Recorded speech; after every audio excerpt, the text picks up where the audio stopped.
relax, be cool. Cause if you don't, you'll act like a fool, so be cool. Hey guys, welcome to Get Busy Watching. I'm your host, Honest Dan. Let's talk movies. I don't have a big opening for this one.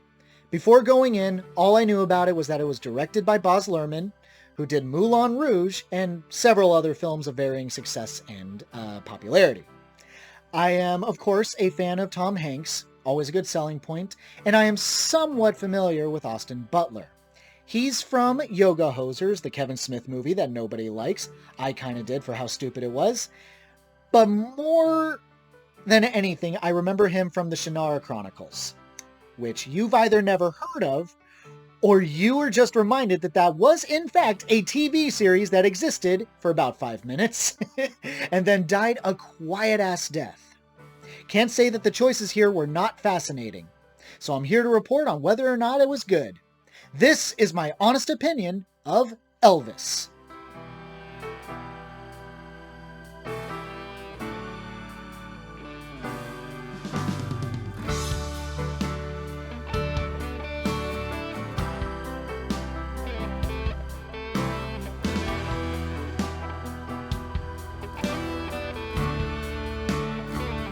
As narrated by Elvis Presley's promoter, Colonel Tom Parker, played by Tom Hanks. The story follows the life and rising fame of famed rock and roll superstar Elvis Presley, played by Austin Butler. Only fools rush in. Thank you. I have done some light fact-checking online, mostly because I don't like it when biopics get things wrong about real people.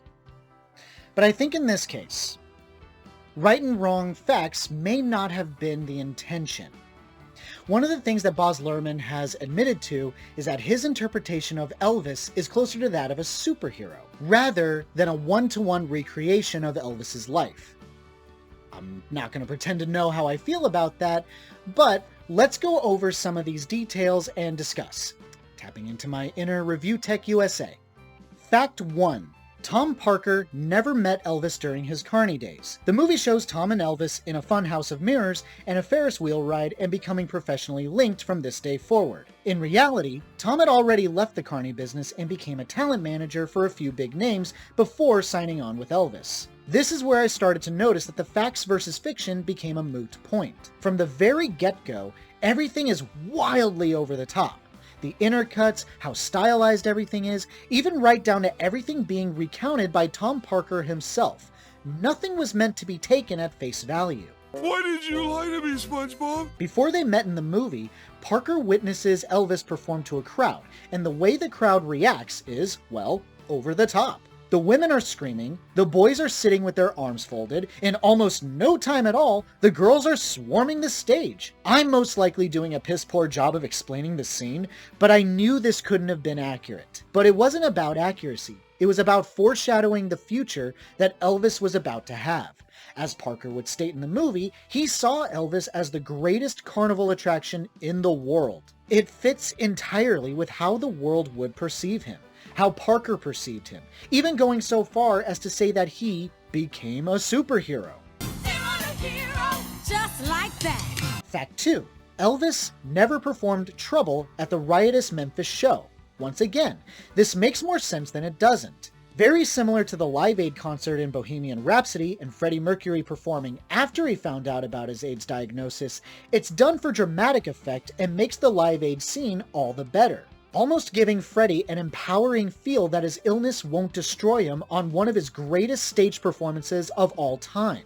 In this, it's very much a similar effect. Elvis may not have sung the song, but because of his highly controversial status in the eyes of the law and media at the time, this was done to show his rebellious side, and a rejection of his prim and proper persona that he was forced to take on. It's a triumphant moment for Elvis, and where he almost derailed his career completely, he pops right back into the limelight for the better. I'm back. Actually, if I'm not mistaken, Elvis wasn't even arrested at this show. The guy's barely ever been arrested. He has, but like once. And for wildly different reasons. Apparently he got into a physical altercation with a gas station attendant. I'm gonna say that's actually Elvis's fault. But We can't show the king be a bad person because who cares about layers in our celebrities? I'm a good, such a good, real good person. Let me hear you say it too. Say it, or I'll kill your husband. So I hope everyone understands where I'm getting at with all this. Unlike many biopics that don't have a framing device for all the creative liberties that they're about to take, this one does. The crazy camera angles, the stylized transitions, the fact that this entire movie is being narrated by a despicable man about an artist that wouldn't exist without him, the inconsistencies and fictitious recreations of Elvis's life, they make more sense than they don't. But critics cap on. Like anything that biopics do, when they change certain things, they don't always work, and I don't always know why they make these changes. The first one that comes to mind is the reason why Elvis agreed to join the army.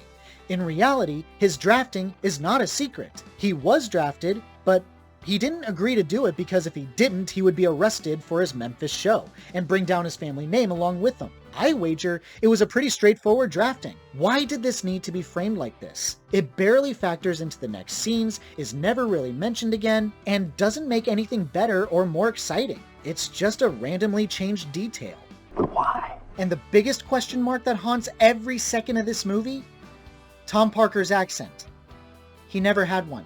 I did all the promotion, the outdoor advertising, and he did the show on the stage, and the fans made it possible. I have no idea why Parker was given an accent when the man himself didn't. Was it meant to give him a more sinister sound? Because the real Parker was an illegal alien that they leaned too much into that and made him sound more alien? I genuinely don't know why this was chosen. And also, upon reflection of Tom Hanks being cast in this role, I think it's both genius and a wild miss. What the hell does that mean? On the one hand, if you're going to take a villainous douchebag who sees himself as the unsung hero, I imagine the person you'd want to play you is the ever-wholesome Tom Hanks. Since this movie is all about the creative liberties, it would have been truly a fascinating choice in this case. However, the execution is something that left me scratching my head. You see how he manipulates Elvis. You see him be a schemer behind Elvis's back. So the portrayal is inconsistent. If it were up to me, I would have portrayed Parker as completely wholesome, who could do no wrong. And slowly but surely as the story progresses, we start to see the truly evil man that he always was. Or, another idea that comes to my mind, tell a very small slice of Elvis's life, and tell it through Tom's perspective, as the movie actually does. But then circle back around, tell that same slice of story again through Elvis's perspective or someone very close to him, completely reframing the events being played out. A good example of this is the 2016 South Korean film, The Handmaiden. Fantastic flick, by the way, totally recommend it. Anyway, the story is cyclical, retelling the same story of this Japanese heiress falling in love with her Korean handmaiden from 3 different perspectives. But then, as a new perspective is introduced, so are new facts that reframe everything that these characters are doing, their motivations, and so on and so forth. It's utterly brilliant and gripping, making it one of my favorite foreign films of all time. I feel like this movie would have benefited from something similar. It feels like it's trying to play with that idea, but ultimately doesn't do enough with it. Just a straightforward biopic, but as told by not the titular character, and integrates some interesting stylistic choices. Stop! That's basically what this is. A fascinating idea that just kind of falls a little short. Ultimately, I do like the movie. Austin Butler nails his performance. Tom Hanks is wonderful with what he's given, and the artistic liberties are pretty cool.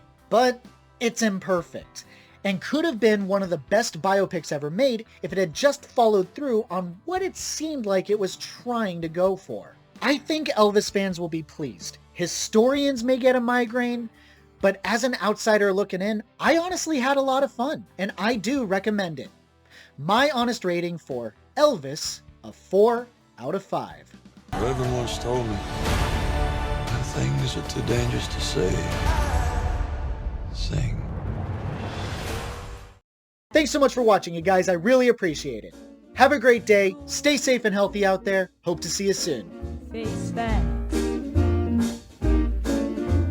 You don't take time to sleep, eat, or drink, but just remember that it's later than you think.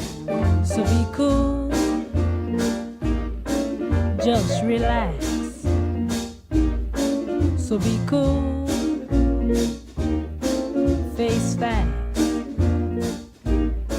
'Cause time